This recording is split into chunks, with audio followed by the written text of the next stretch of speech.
When I was in my early 20s, I worked at a little retail store in my town's mall.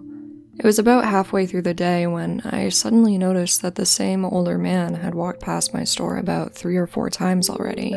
Not consecutively, just periodically throughout the day.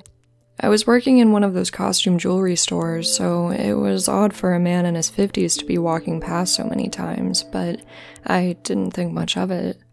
Honestly, I don't even know how I picked up on it in the first place. Finally, around closing time, I left the store to catch my bus around 6:30. I remember that it was almost winter because it was getting dark out by then. I'm a very paranoid person, so even now, whenever I leave work, I make sure to get changed into a less fashionable outfit. I don't like drawing attention to myself, so I try to make sure I'm as covered up and average looking as possible. After getting changed and closing up the shop, I was waiting for my bus home, sitting by myself at the town center bus terminal. Oddly enough, I noticed the same older man walk by. At this point, I felt pretty uneasy, but I tried to rationalize it by telling myself that most people got around town by taking buses from the same terminal. When my bus showed up and I got on, you can probably imagine who got on after me. I remember sitting at the front of the bus while he got onto the first seat above the steps. I could feel his eyes burning into me as I stared forward, trying to ignore him. I tried using my peripherals to check and see if he was actually looking at me, but it was difficult to do so without him noticing.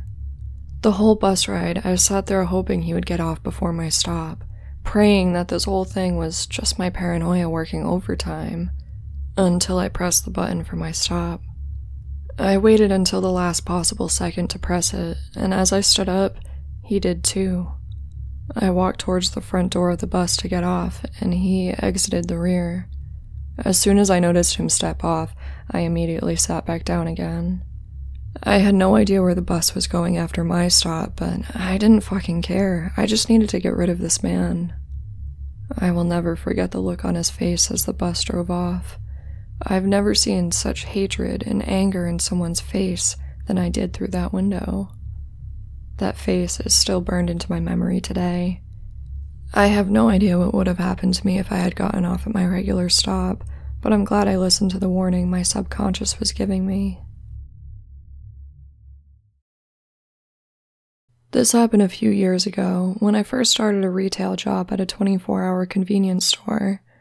I have a very unique name, so my customers tend to remember me. I started off this job working the graveyard shift, so I'm used to all sorts of unsavory folks, but there was this one guy who left me particularly unsettled. It was around 3 a.m., and unfortunately, I was working alone because my coworker had called out last minute. The store was dead, and I was packing out a delivery when this guy walked in. He was a short, stocky guy, a little older than me, probably in his late 20s or early 30s. I looked up from my work and greeted him with a friendly smile, and asked if he needed help with anything. He grinned, looking me up and down, and asked if we sell condoms. I nodded and pointed him to the health and beauty section, and proceeded to the register so I could cash him out. He browsed for a little bit, and unsurprisingly picked up a box of Magnums, along with those herbal sexual supplement pills. "So how are you tonight?" he asked me as I put his purchases down on the counter. I told him I was fine, working hard and ready to go home. His eyes kept traveling up and down my body, finally settling on my name tag. I felt pretty uncomfortable. I always hate when people stare at me, and his eyes were lingering way longer than necessary. He asked how to pronounce my name, so I reluctantly told him. He said it was nice, and I politely thanked him as I began scanning and bagging his items, trying to avoid eye contact. He then asked if I had a boyfriend, and truthfully, I said yes. He started commenting on how he must be a lucky man, and how he wishes he could be in his shoes. Again, I smiled uncomfortably and politely as we're supposed to, and asked if he needed anything else. "Not unless I can have you," he drawled. I was getting annoyed at this point. I ignored his comment and told him his total, hurriedly finishing the transaction. I told him to have a nice day, and he thanked me and asked if I was working by myself. I lied and told him my coworker was downstairs doing paperwork. He grinned. No, he isn't. I've been watching you since noon. I haven't seen another person in here the whole time. Are you afraid? I frowned, creeped out that he had been watching me. I told him he needed to leave if he was done shopping because I had work to complete. Again, he laughed at me. I thought he was going to argue, but luckily a group of drunken guys walked in as he left. Later that night, I checked my Facebook and saw that I had a new friend request. I bet you can guess who it was from. There are only 2 people on Facebook with my first name, so I knew it would have been easy for him to find me. I blocked him and deleted his request. The next morning, as I was on my way to the subway station, the wanted poster in the token booth caught my eye. The face was familiar. It was the creep from my store. Wanted for sexual assault and battery on East 96th Street. The incident on the poster had happened over a month ago. I immediately told my manager, who called the police and let them know about his visit to the store the previous night. I don't know if he was ever caught, but I do know I'll never feel comfortable wearing my name tag at work again.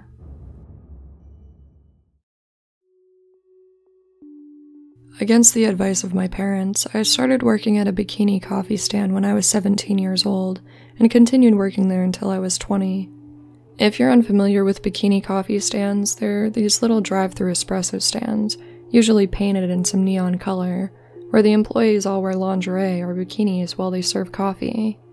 There's no loudspeaker where the customer placed their order. They simply drive up to the stand, order coffee, and make small talk as they ogle you in your skimpy ensemble. I know this sounds strange, and believe me, it is. However, the money was good, it was fun at the time, and my parents couldn't really afford to pay for college. Within a matter of months, the boss gave me the busiest shift, beginning at 4 a.m. and ending at 9:30. Though the coffee stand was not open until 4:30, I had to count the till, grind the espresso beans, fill up the sinks, take stock, clean if needed, etc. The coffee stand was situated in the corner of a large parking lot, sharing the enormous empty lot with only one other retailer. The other retailer didn't open until around 10 a.m., so when I arrived, the lot was completely dark, save for the one dim streetlight above the stand and another in the far corner of the lot. I pulled up to the stand as I normally did, only this time it was my first shift alone.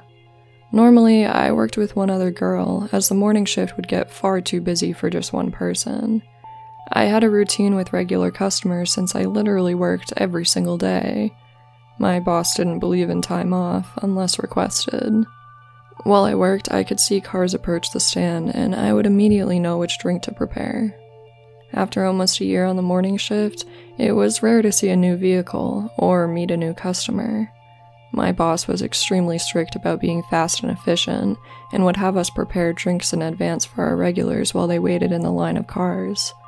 My boss was so strict that for the first 6 months of my working there, he would constantly watch on his camera system and call me from the business phone to scream at me if I wasn't working fast enough. After this, I became so fast at preparing drinks, I guess he decided he would save money by having me work alone in the very early morning hours. So, like normal, I approached the stand and punched the access code. I went inside and turned on some music right away to keep myself company. The street lamp directly above the coffee stand had burnt out a couple days before, so it was rather dark outside. Coupled with the tinted sliding doors of the coffee stand, and the knowledge that I was completely alone for the first time, I felt a little creeped out. Though not nearly as creeped out and terrified as I was about to feel in a few minutes. Even though the stand was technically open at 4:30, I wouldn't expect my first customer until about 4:45. I usually arrived at 4, but since it was my first shift alone, I came in at 3:30 to give myself enough time to complete all the opening tasks. My first customer was always Dave. He drove a red sports car and ordered a double cappuccino, heavy on the foam. He worked for the local Boeing plant and would brag about his high-ranking job in between awkward remarks about my body.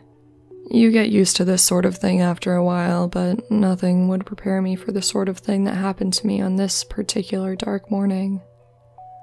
Though many of our customers were pervy men like Dave, most of the early morning customers weren't as lecherous as one would expect. They simply needed coffee, and no other business was open as early as ours.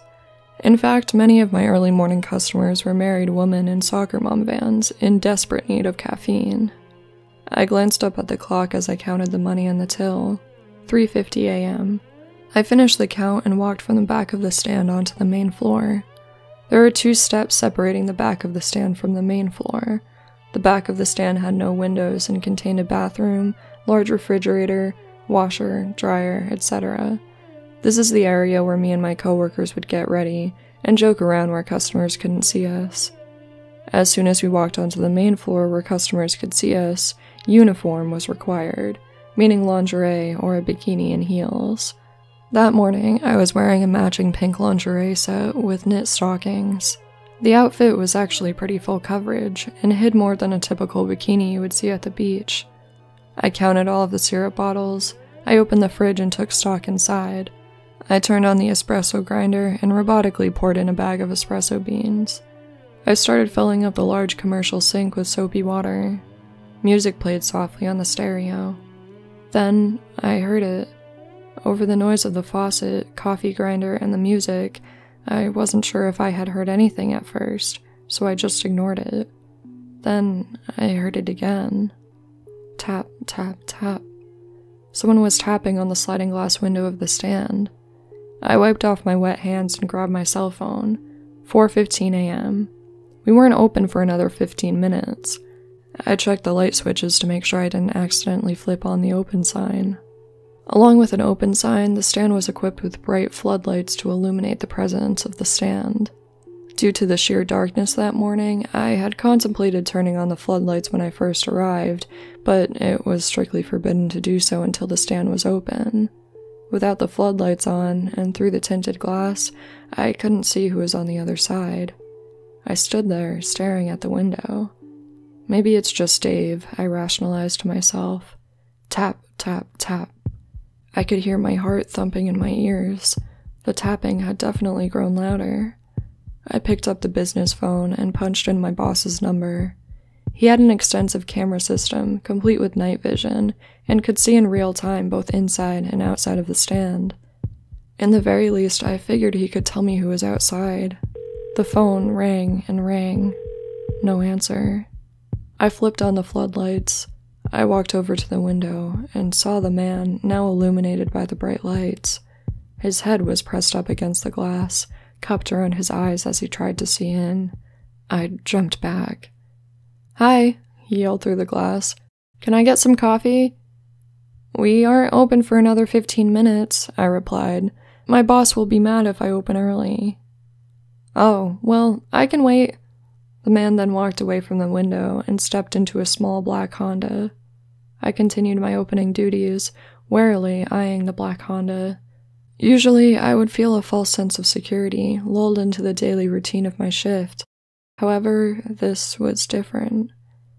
At 4:30, I doodily turned on the open sign and watched as the man in the black Honda drove up to the window. He was wearing a dark red baseball cap, a thermal shirt, and plaid pajama pants. I opened the sliding window. "Hi, sorry about that. What can I get for you this morning?" I said, trying to sound as normal as possible. The man looked at me for what felt like an eternity. "What I want doesn't appear to be on the menu," he said, not looking up from my crotch. "Okay, so I know what you're thinking. What did I expect working in this profession? Gentlemen?" I brushed his comment aside with a laugh. "We have a great white chocolate mocha," I offered, looking around frantically. Where the fuck was the usual morning guy, Dave? I silently prayed that another customer would pull up behind this guy. He looked away and stared at his steering wheel. "I want you to be my maid. I want you to come over to my house wearing a maid costume with nothing underneath. If you don't clean correctly, I'm going to do whatever I want to you." He paused and gripped his steering wheel tightly. "I'm not a nice guy." He looked up at me and smiled. Until that point in my life, I had never seen a truly sinister smile before. I slammed the service window shut. I ran to the back of the stand, hyperventilating at this point. I picked up the phone and called my boss repeatedly. No answer. I stood on the steps and peered out the window. The black Honda was gone, replaced by the familiar red of Dave's sports car. I never thought I would be happy to see pervy Dave, but here I was, rushing to the service window to tell him about what happened. I opened the window, all the while frantically relaying the story. Dave just laughed and muttered something about the guy dreaming. He told me that I was being paranoid, and the guy just had no filter. For some reason, this put me at ease. Dave reached his hand out the window to place a $5 bill in my tip jar. He tipped this amount every morning. "Wow," he exclaimed, "you just opened and your tip jar's already full. I know you make good coffee, but it's not that great." "Huh?" I said, slamming the register shut. The tip jar rested on the outside window ledge so customers could reach it. I made a habit of just leaving it outside in between customers, as it could get very busy. I leaned over and looked into the metal canister. Inside the tip jar was a long, white envelope that appeared to be stuffed to its capacity. My stomach turned, as I knew it had to be from the guy in the black Honda. "Dave," I said cautiously, "it's from that guy I just told you about. I'm not opening that." Dave sipped his cappuccino, and suddenly his goofy demeanor turned serious. "You're right, let me open it. I have gloves." It was late fall and rather cold out. Dave put on his gloves in a dramatic manner, laughing about my paranoia, and proceeded to step outside of his car. He took the envelope out of my tip jar and opened it. "Holy shit," he said, his eyes widening. He held up a stack of $20 bills, held together by a rubber band. On the back of the stack was a folded-up piece of paper. He unfolded the paper and began reading it. His eyes grew even wider. His hands were shaking ever so slightly. What does it say?" He simply replied, "Get dressed and call the police." I snatched the note from him, his jaw slightly agape. The note was laden with spelling errors and looked as if it was written by a child. Oddly, there were rather long words that were attempted but spelled incorrectly. It said some very deranged things, most of which are too sick to mention here. I got dressed and called the police and my boss, who finally answered. The police arrived and I went to the station to explain in detail what happened. I handed them the note along with the money for evidence. The female police officer, who appeared to be in charge, nonchalantly told me that I should probably quit my job and that this behavior was to be expected from my customers. I told her I had never experienced anything like this before. My boss reviewed the outside videotape footage. The footage showed a man standing outside of the coffee stand window, just staring inside. Occasionally, it showed him leaning his head into the glass and cupping his hands around his eyes for a better view. It also showed him rubbing his crotch. Apparently, he had been standing outside the window since 3:40 a.m., 10 minutes after my initial arrival. At one point, it showed him going back into his car, only to re-emerge several minutes later and finally tap on the window. I was shocked to realize that the man had watched me for almost a full hour without my knowledge. I felt stupid, but most of all, scared. The footage also revealed that the man had his license plates covered with what appeared to be white paper. Thankfully, after reviewing the footage and the note, the police decided that the man posed a potential threat and decided to pursue him. They sent an undercover cop back to the stand with me, but I was a bit shocked that they wanted me to go right back to work not even 2 hours after the incident. The cop sat outside in an SUV while I worked. The plan was this: if the man drove through again, I was to flick the open sign on and off to alert him of the man's presence. I worked, serving all of my regular customers, trying my best to pretend that nothing happened. I was told not to recall the incident to any of my coworkers or customers that morning, just in case they knew the man and warned him of police involvement. The man did not return that day, but he did return. Little did I know that day was only the beginning of a year-long nightmare, which I've decided to no longer share online due to a slew of harassing private messages. It's been over 5 years since this experience, and I finally feel like I've moved on with my life.